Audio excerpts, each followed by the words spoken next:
मैं पूर्व पंचायत समिति सदस्य फलासिया से दिनेश कुमार दामा तमाम क्षेत्रवासियों से मैं दोनों हाथ जोड़कर नमन जोहार करता हूँ।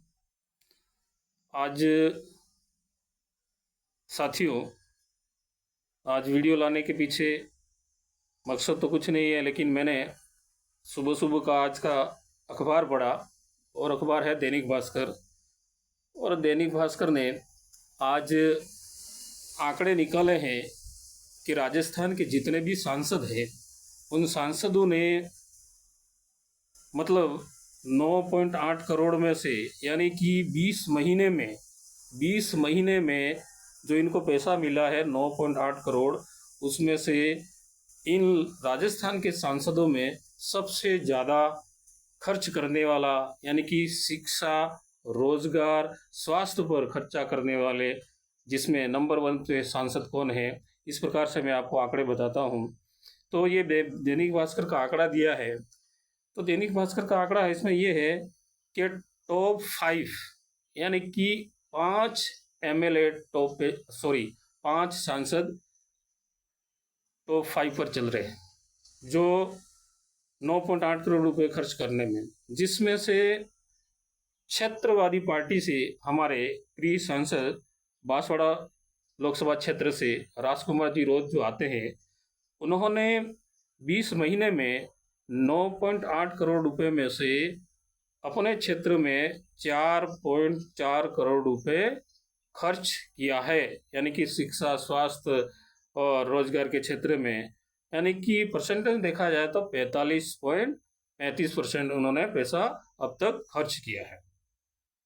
उसके बाद में है भरतपुर से संजना जाटव, उसके बाद में नागौर से है हनुमान जी बेनीवाल, उसके बाद में है जालोर से लुम्बाराम जी, और इसके बाद में है अलवर से भूपेंद्र यादव।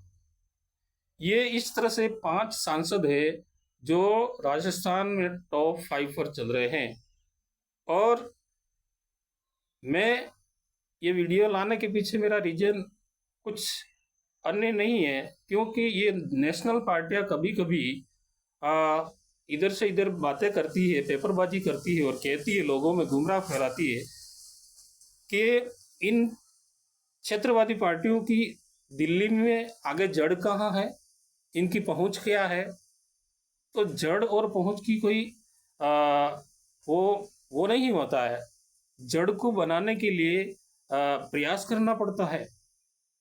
कहा जाता है कि लंबे समय से कांग्रेस पार्टी भी देश पर शासन कर रही थी, लेकिन धीरे धीरे बीजेपी ने भी कहीं न कहीं प्रयास किया, उसने अपनी जड़ बनाई और आज देश पर शासन कर रही है। इसके बाद ये भी देखा जाए, हमारे क्षेत्र की अगर बात की जाए तो हमारे क्षेत्र में भी पैसा अच्छा खासा आता है, सबको, सब सांसदों को एक जैसा मिलता है, लेकिन ये खर्च क्यों नहीं कर पाते हैं? ये जो लोग हैं, किसी न किसी के इशारे पर चलने वाले हैं, इनको चलाने वाले दूसरे व्यक्ति होते हैं। साथ ही साथ ये लोग जो है कम पढ़े लिखे, 9वीं फेल, 10वीं फेल ऐसे लोग हैं जो तो न तो संविधान के बारे में जानते हैं, जी न तो सरकार की योजनाओं के बारे में पूरी जानकारी रखते हैं, और कितना कैसे कहाँ कैसा पैसा खर्च करना है ये भी इनको पता नहीं। एक बार राजस्थान सरकार में हमारे यहाँ से एक एमएलए थे, उनके कोठे में आया हुआ बजट वापस लैप्स होकर राज्य सरकार में पुनः चला जाता है। ऐसे भी एमएलए होते हैं जो आया हुआ वो भी अपने क्षेत्र में खर्च नहीं कर पाते, और उनका कहना था कि ये तो हमारे क्षेत्र में विकास हो गया है, ये बच गया है जो सरकार को मैं पुनः लौटाता हूं पैसा। अब देखिए, इतना पिछड़ा क्षेत्र, और उन लोगों को ये पता नहीं है कि पैसा कहाँ खर्च करना है। तो इस क्षेत्र के तमाम लोगों से मैं आह्वान करना चाहता हूं, मैं किसी पार्टी का समर्थक नहीं हूं, मैं विचारधारा से बिलोंग करता हूं। आज के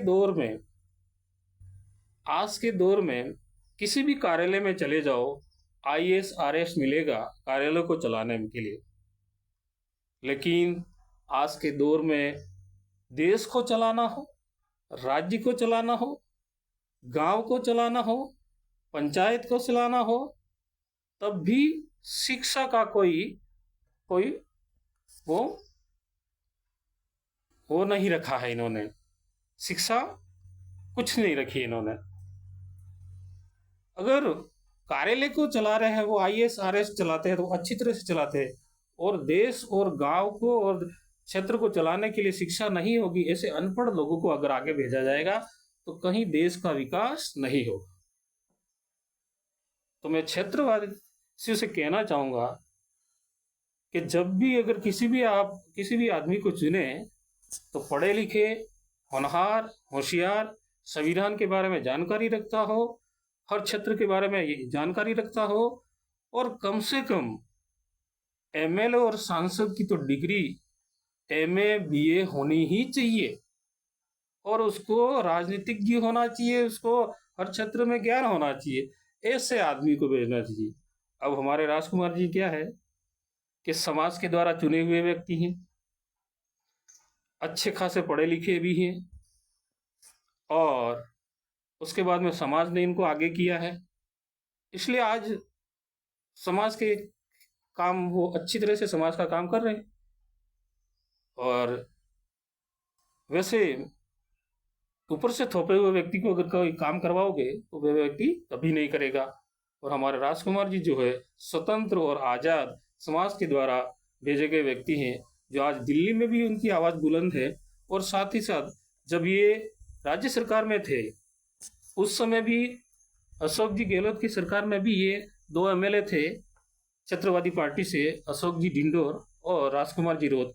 उस समय भी सबसे ज़्यादा बजट लाने में और सबसे ज़्यादा बजट खर्च करने में यही दोनों एमएलए थे। और आज की दौर में भी देखा जाए तो क्षेत्रवादी पार्टी से राजकुमार जी रोत नंबर 1 पे हैं। उसके बाद में अन्य लोग मैंने आपको ये बता दिए।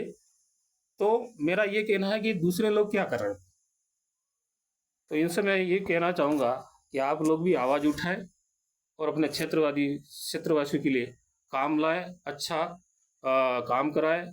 इन्हीं बातों को ध्यान में रखते हुए मेरी बात को ये विराम करता हूँ। जय जोहार, जय आदिवासी, जय भील प्रदेश।